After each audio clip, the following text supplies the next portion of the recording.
ہم اپنے مقتدا کو، اپنے پیشوا کو اس لیے مانتے ہیں کہ دراصل اس نے ہمارے لیے جنت کو چھوڑا ہے، یعنی اس کا اصل مقام تو جنت میں تھا، لیکن وہ ہمارے لیے اس نے جنت چھوڑا ہے۔ تو اب ہمارا فرض بنتا ہے کہ ہم اس کو دنیا میں جنت پرووائڈ کریں۔ آپ صلی اللہ علیہ وسلم نے ہمیں یہ بھی طریقہ بتایا ہے کہ جو بھی حکومت آتی ہے، اگر وہ اچھی ہو یا بری، یہ انسان کے اپنے اعمال ہی کی وجہ سے آتی ہے۔ آپ صلی اللہ علیہ وسلم نے فرمایا انما اعمالکم اعمالکم، کہ جو آپ کے اعمال ہوتے ہیں بالآخر وہ حکمرانوں کی شکل میں آپ کے سامنے ظاہر ہوتے ہیں۔ اعوذ باللہ من الشیطان الرجیم، بسم اللہ الرحمن الرحیم۔ حضرت ابو ہریرہ رضی اللہ عنہ ایک دن اللہ رب العزت سے یہ دعا مانگ رہا تھا، یا اللہ مجھے بے وقوفوں اور نوعمروں کی بادشاہت سے، حکمرانی سے نجات دیجیے۔ یعنی مراد یہ تھا اس کا کہ مجھے ایسے وقت سے بچائیے جب نااہل، نا تجربہ کار اور بے وقوف سفہاء لوگوں کی حکومت ہوگی اور وہ ہمیں لیڈ کریں گے۔ اس پر حضرت سعید بن سمعان رضی اللہ عنہ کہتے ہیں کہ کسی نے پوچھا حضرت ابو ہریرہ رضی اللہ عنہ سے کہ فتنے کے دور کی نشانیاں کیا ہیں، بری حکومت کی نشانیاں کیا ہیں، ہمیں پہچان کیسے ہوگی کہ یہ بے وقوفوں اور نوعمروں کی حکمرانی ہے؟ تو اس پر حضرت ابو ہریرہ رضی اللہ عنہ نے 3 انڈیکیٹر بتائے، 3 نشانات بتائیں، 3 ایسے باتیں بتائی کہ اگر یہ کسی بھی حکومت میں پائی جائے تو آپ سمجھ لیجئے کہ یہ بے وقوفوں کی حکومت ہے۔ سب سے پہلی بات حضرت ابو ہریرہ رضی اللہ عنہ نے بتائی کہ فتنے کے دور کی نشانیاں یہ ہے، بری حکومت کی نشانیاں یہ ہے کہ اس میں لوگ قطع رحمی شروع کریں گے، رشتہ داروں کے ساتھ اپنا تعلق توڑوائیں گے۔ دوسری نشانی یہ بتائی کہ گمراہ کرنے والے وہ لوگ جن کے پاس علم نہیں ہے اور جو دوسروں کو گمراہ کرتے ہیں، لوگ ان کے تابع ہو جائیں گے، لوگ ان کو فالو کرنا شروع کر دیں گے، لوگ ان کی باتوں پہ چلیں گے اور ان کو اپنا لیڈر مانیں گے اور اپنا پیشوا مانیں گے۔ تیسری بات حضرت ابو ہریرہ رضی اللہ عنہ نے ارشاد فرمائی کہ وہ لوگ جو لوگوں کی اصلاح چاہتے ہیں، لوگوں کی ترقی چاہتے ہیں، دنیا اور آخرت میں کامیابی چاہتے ہیں، جن کے پاس علم ہو، جن کے پاس لوگوں کو ہدایت دینے کے لیے کچھ ہو، لوگ ان کو برا سمجھیں گے، ان کے نقش قدم پہ نہیں چلیں گے، ان کے باتوں کو ٹکرائیں گے۔ دوستوں، آپ صلی اللہ علیہ وسلم نے قیامت کی نشانیوں میں سے ایک نشانی یہ بھی بتائی ہے کہ ننگے پاؤں والے، ننگے بدن والے، دوسروں کی 10 نگر اور بکریوں کے چرواہے اونچے اونچے عمارتوں میں ایک دوسرے پر فخر کریں گے۔ کیا مطلب اس کا؟ مطلب یہ کہ وہ لوگ جن کا نہ تو ماضی اچھا تھا، جن کے اندر نہ تو اخلاق و عادات اچھے تھے، جن کے پاس نہ دین کا علم تھا، جن کا تزکیہ نفس نہیں ہوا تھا، اور ایسے لوگ جو دوسروں کو گمراہ کریں گے، خود بھی گمراہ ہوں گے، وہ لوگ حکومت میں آئیں گے اور اونچے اونچے عمارتوں میں ایک دوسرے پر فخر کریں گے۔ لیکن دوستو، آپ صلی اللہ علیہ وسلم نے ہمیں یہ بھی طریقہ بتایا ہے کہ جو بھی حکومت آتی ہے، اگر وہ اچھی ہو یا بری، یہ انسان کے اپنے اعمال ہی کی وجہ سے آتی ہے۔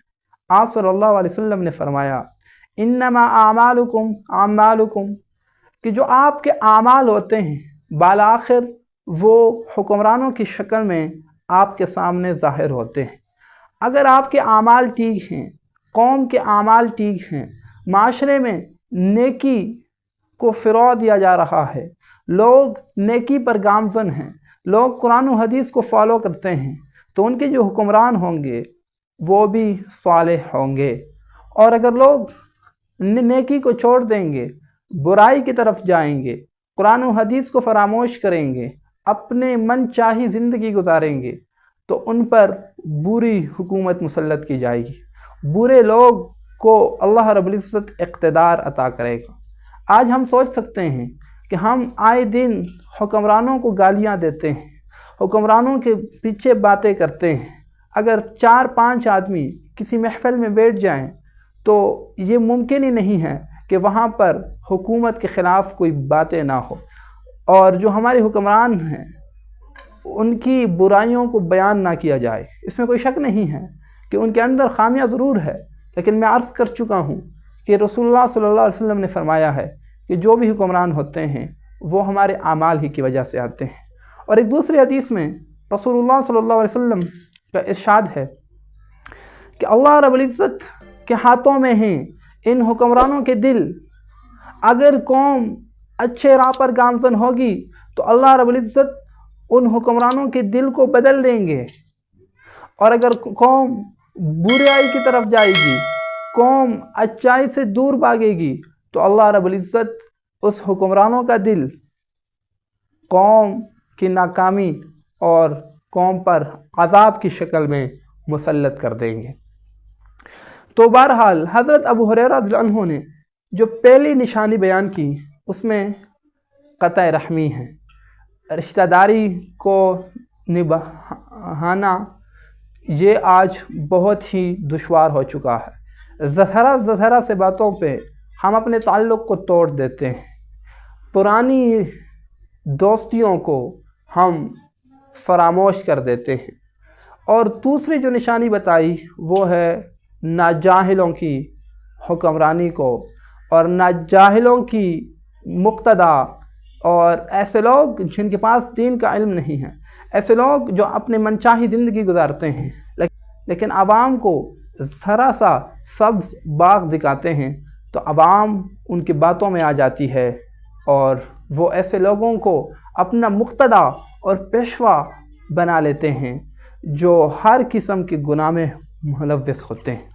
تو آپ ذرا سوچ سکتے ہیں کہ آغا خان کی زندگی میں وہ کون کون سے کام نہیں ہیں جو وہ کرتے نہیں ہیں۔ مطلب جو آغا خانیوں کا جو امیر ہے وہ ہر قسم کے گناہ میں ملوث ہوتا ہے، شراب، کباب اور اسی طرح بے تحاشا گناہوں میں وہ ملوث ہوتا ہے۔ لیکن اگر آپ ان آغا خانیوں سے پوچھیں کہ آپ ہر ماہ اپنے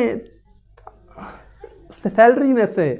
ان کو ٹیکس دیتے ہیں، اور وہ آپ کے ٹیکس پہ دنیا میں ہر جگہ، یورپین ممالک میں، امریکہ میں انہوں نے بڑے بڑے محلات بنائے ہیں اور اس سے عیش و عشرت کی زندگی گزار رہے ہیں، تو آپ کسی نیک دیندار شخص کو اگر مقتدا اور پیشوا بناتے تو کچھ سمجھ آتا کہ بھائی یہ نیک ہے، یہ دیندار ہے۔ لیکن آپ نے ایسے لوگوں کو مقتدا اور پیشوا بنایا ہے جن کے پاس دین کا علم نہیں ہے، جو خود بھی گمراہ ہیں اور آپ کو بھی گمراہ کرتے ہیں۔ لیکن اس کے جواب میں وہ آپ کو حیرت انگیز جواب دیں گے کہ ہم اس لیے آغا خانیوں کو مانتے ہیں، ہم اپنے مقتدا کو، اپنے پیشوا کو اس لیے مانتے ہیں کہ دراصل اس نے ہمارے لیے جنت کو چھوڑا ہے، یعنی اس کا اصل مقام تو جنت میں تھا، لیکن وہ ہمارے لیے اس نے جنت چھوڑا ہے۔ تو اب ہمارا فرض بنتا ہے کہ ہم اس کو دنیا میں جنت پرووائڈ کریں، کیونکہ انہوں نے ہماری اصلاح کی خاطر جنت چھوڑی ہے۔ ذرا آپ ان کی گمراہی دیکھیے کہ اس قدر لوگ گمراہ ہو چکے ہیں۔ پھر آپ قادیانیوں کو دیکھیے کہ ان کا جو امام کہلاتا ہے اور خود قادیانی کس قدر خبیث انسان تھا، لیکن لاکھوں کی تعداد میں لوگ ان کی پیروی کر رہے ہیں اور خود کو جہنم کا ایندھن بنا رہے ہیں، جب سب امت کا متفقہ فتویٰ ہے کہ قادیانی کافر ہیں، لیکن اس کے باوجود ان کے چاہنے والے کس قدر زیادہ ہیں۔ اور آج مرزا مسرور جو ان کا موجودہ امام ہے، ان کی زندگی کو آپ دیکھیے، ان کے لائف سٹائل کو آپ دیکھیے، تو وہ صرف اس نام پر کہ میں آپ کا مقتدا ہوں، آپ کا پیشوا ہوں، کروڑوں روپے نہیں بلکہ اربوں روپے بٹور رہا ہے۔ اسی طرح اگر آپ ہمارے ہاں عاملین کو دیکھیں، جاہل پیر جو کچھ تصرفات کرتے ہیں،